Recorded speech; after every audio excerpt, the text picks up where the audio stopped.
তেল আতঙ্ক নাকি সত্যি সংকট?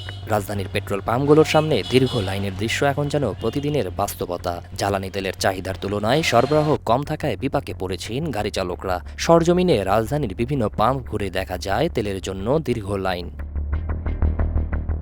কেউ সেহরি শেষে এসে দাঁড়িয়েছেন লাইনে, আবার কেউ ঘন্টার পর ঘন্টা অপেক্ষার পর তেল নিতে পেরেছেন। অনেক চালকের ভাষায় দীর্ঘ অপেক্ষার পর তেল পাওয়া যেন সোনার হরিণ পাওয়ার মতো।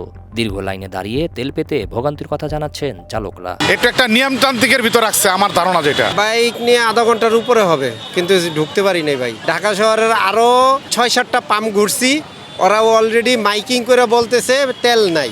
আমি প্রায় 1 ঘন্টার কাছাকাছি ঠেলে আসলাম।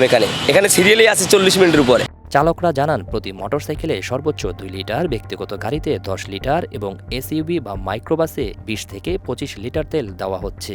এই পরিমাণ তাদের দৈনন্দিন চাহিদার তুলনায় অনেক কম। ফলে অনেকেই রাজধানীর এক পাম্প থেকে আরেক পাম্পে ঘুরে তেল খুঁজছেন। পাম্প ঘুরে দেখা যায় সরকারের বেঁধে দেওয়া নিয়ম অনুযায়ী রেশনিং পদ্ধতিতে তেল সরবরাহ করছেন বিক্রেতারা। এ বিষয়ে 8 মার্চ বিদ্যুৎ, জ্বালানি ও খনিজ সম্পদ মন্ত্রী ইকবাল হাসান মাহমুদ টুকু জানিয়েছেন, দেশে বর্তমানে জ্বালানি তেলের মজুত রয়েছে এবং আপাতত দাম বাড়ানোর কোনো পরিকল্পনা নেই। তিনি বলেন, মধ্যপ্রাচ্যে চলমান যুদ্ধ পরিস্থিতি বিবেচনায় জ্বালানি সাশ্রয়ী ব্যবহারের জন্য রেশনিং পদ্ধতিতে তেল সরবরাহের নির্দেশ দেওয়া হয়েছে।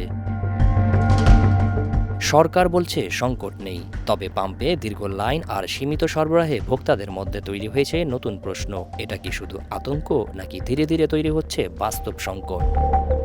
জহির রায়হান, দেশ রূপান্তর।